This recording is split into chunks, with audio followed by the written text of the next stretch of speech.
সুফাহা।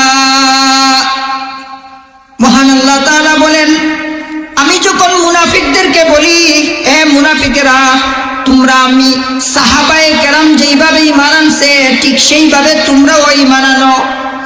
আল্লাহ তাআলা যখন মুনাফিকদেরকে বলেন, নবীর সাহাবারা যেইভাবে ঈমান আনছে তোমরাও সেইভাবে ঈমান আনো, তখন মুনাফিকরা হাসি ঠাট্টা রূপে বলে, নির্বুদরা যেইভাবে ঈমান আনছে আমরাও সেইভাবে ঈমান আনবো নাকি? সাহাবাদেরকে নির্বুদ বলে। এই আয়াতের মাধ্যমে বোঝা গেল সাহাবাদের ঈমান আমাদের ঈমানের জন্য মাপকাঠি। আমাদের ঈমানকে সাহাবাদের ঈমানের মতো বানাতে হবে, নতুবা মুনাফিক হওয়া ছাড়া উপায় নেই। আরেক আয়াতে আল্লাহ বলেন, ফাইন আমানু বিমিসলি মা আমানতুম বিহি ফাকাদ ইহতাদাউ।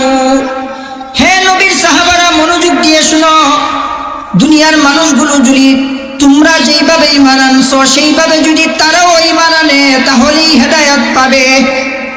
আর যদি তোমরা যেইভাবে ঈমান আনো সেইভাবে যদি তারা ঈমান না আনে তাহলে তারা পথভ্রষ্ট হয়ে যাবে। এই আয়াতে কি বুঝলেন?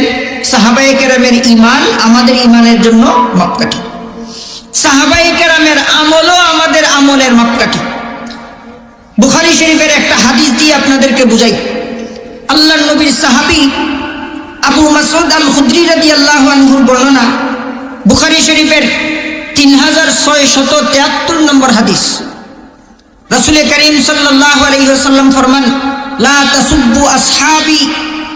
হে দুনিয়ার মানুষেরা, নবীর সাহাবীদেরকে গালি দিও না, নবীর সাহাবীদেরকে গালি দিও না। ফালাউ আন্না আহাদাকুম আনফাকা মিসলা উহুদিন যাহাবা মা বালাগা মুদ্দা আহাদিহিম ওয়ালা নাসিফাহু। সাহাবায়ে কেরাম একটা খেজুরের দানা পরিমাণ, এক মুদ পরিমাণ স্বর্ণ আল্লাহর রাস্তায় খরচ করলে এরা যেই পরিমাণ সওয়াব পায়, তোমরা উহুদ পাহাড় পরিমাণ স্বর্ণ আল্লাহর রাস্তায় খরচ করলেও সেই পরিমাণ সওয়াব তোমরা পাবে না। হাদিসটা বুঝলেন কিনা? রাসূল কি বলতেছেন? তোমরা উহুদ পাহাড় পরিমাণ স্বর্ণ যদি আল্লাহর রাস্তায় খরচ করো, সাহাবারা এক মুদ পরিমাণ স্বর্ণ আল্লাহর রাস্তায় খরচ করে যে সব পাইছে এর ধারে কাছেও তোমরা যাইতে পারবে না। বুঝা গেল সাহাবায়ে কেরামের আমলও আমাদের আমলের মাপকাঠি।